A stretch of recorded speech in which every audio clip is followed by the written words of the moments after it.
Hello everyone, and welcome to the inaugural run of Pushing Beyond Genre Boundaries, the most genre-bending workshop you'll ever take. This class will help to orient you to the course and to the online environment, as well as provide some guidance about all of our expectations for the course. Please listen carefully and respond with the requested information, as well as any questions or further comments. The course. This is going to be intense, you guys and gals. We have to delve into how to write and read 3 different genres. Creative nonfiction, also will be abbreviated as CNF, poetry, and fiction. One of the challenges that I have faced in creating this course is that I'm not sure who writes what and how much experience you all have.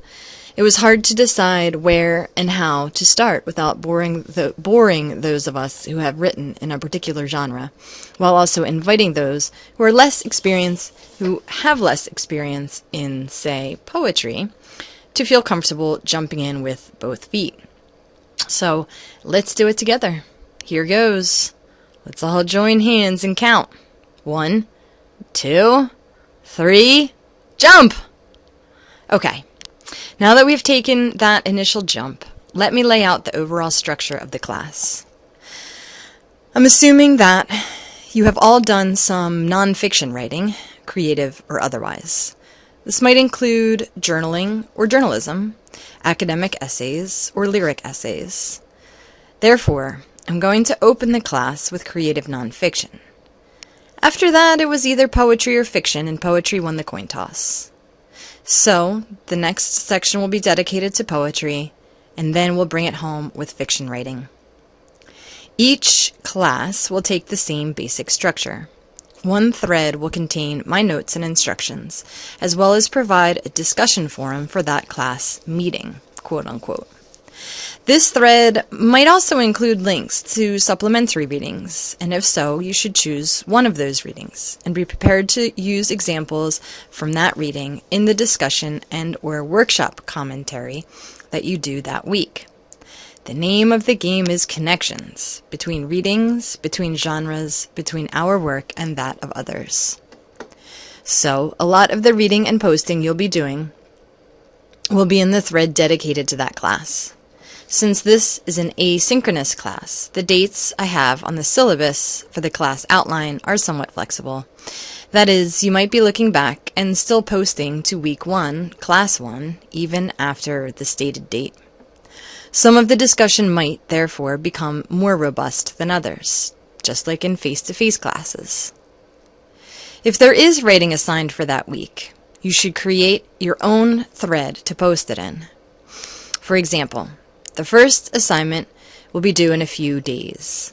Within the Intros and Introductions forum, you should create a thread called Exercise 1 Title, with title being your work's title.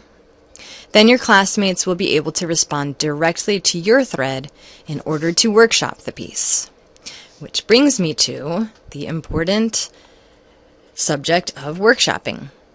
The main work of this class is twofold: writing and helping others with their writing. We will be workshopping pieces nearly every week, and by the end of the course, you will have written 6 full-length pieces in 3 different genres. Now, my idea of workshopping is wholly critical. That is to say, you'll be expected to analyze each piece you work on, say what works well, what is not working, and draw connections between the texts we read and the work of your fellow students.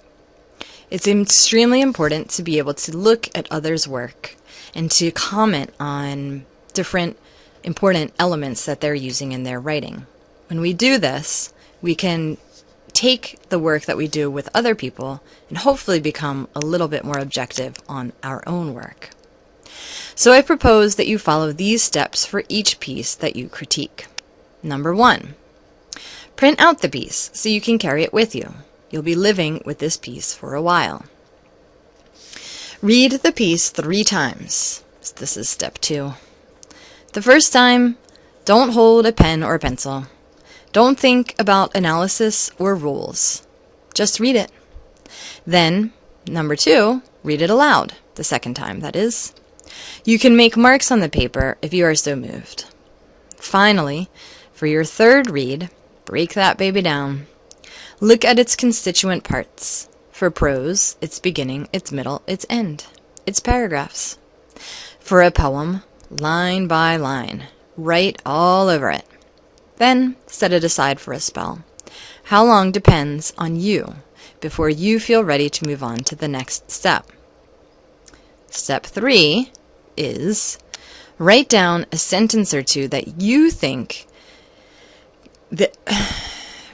write down in a sentence or two what you think the overall message or intent or purpose of the piece is.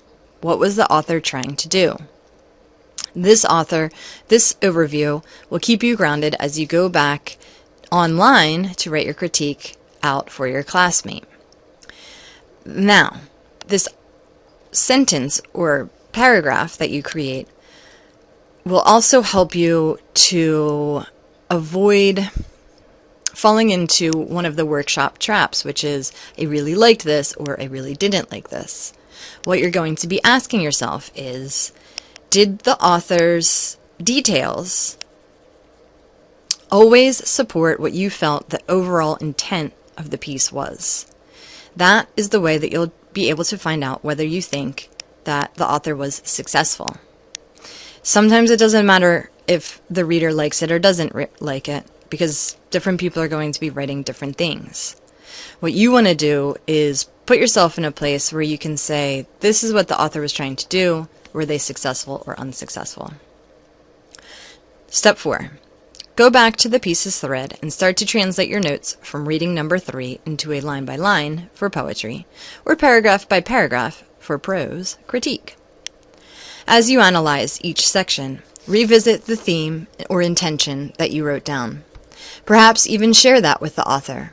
This can help them decide if they are hitting the mark they intended. So if you give them that sentence or two that you wrote down and say, this is what I see you as the author trying to do, they'll be able to not only see if their intention is getting across, but also have a filter for the way in which to interpret the comments that you make. Number 5, step 5. Double check these 3 things. Did you read the piece 3 times? Did you write down a sentence or two about the overall theme? And did you analyze each section of the piece and share your thoughts about what is good and what is bad about the piece? It sounds like a lot, I know, but I also know that we have responsibilities both as readers and as writers. As writers, we are responsible for communicating with our readers. And as readers, we are responsible for working to understand that communication. It's a two-way street, and our authors are well within their rights to ask that we read and reread their pieces before we embark on critiquing them. You all should be writing at a near professional level at this point. We can trust one another to be respectful, but also to help us break open and improve our writing.